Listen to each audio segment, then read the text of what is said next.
Hey guys, it's Evie with J&E Solutions. Today I want to talk to you guys about using your credit cards and how to pay them off. Now, there's a myth that you're supposed to use your credit cards and carry over a revolving balance in order for it to report positively on your credit report. That is absolutely false. It is a myth. The best way to use your credit cards is that when you buy something, you want to pay off your total balance in full before the close of your statement.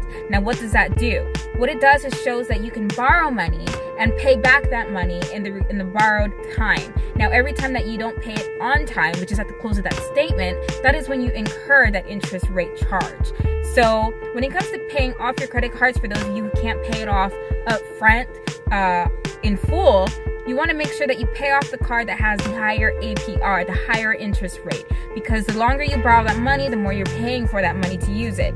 So keep in mind, paying off your credit cards, pay off the higher APR, and then work your way towards paying off the lower APR credit cards. Now, how you should be using your credit card is when you actually go and buy things, you should be buying stuff that you have cash up front to pay for. So when you buy something, know that you have the cash, that you can afford it to pay off in full at the end of the month. And what that does is shows the banks that you're able to borrow money and pay it back accordingly. Now, unfortunately, let's just speak from experience. What I do with my credit cards, I pay for everything on my credit cards. I pay for my gas, my food, my clothes, everything with credit cards. However, I never go over my limit of affordability. So at the end of the month, I pay off my credit card in full. What that does is creditors are able to see your debt to income ratio or your credit utilization ratio. And that's what's most important about your credit cards.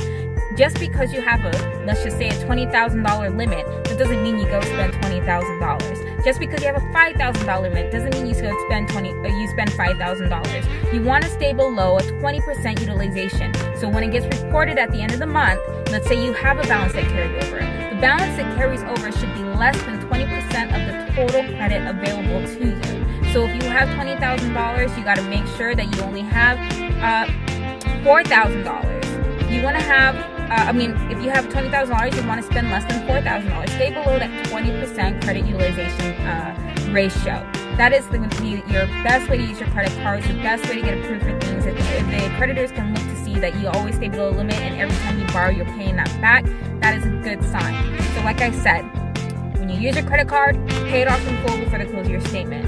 When you're paying off your credit cards and you don't have enough cash up front, pay off the one with the highest APR first and then work your way towards a lower APR to make a bigger difference. All right, thanks guys.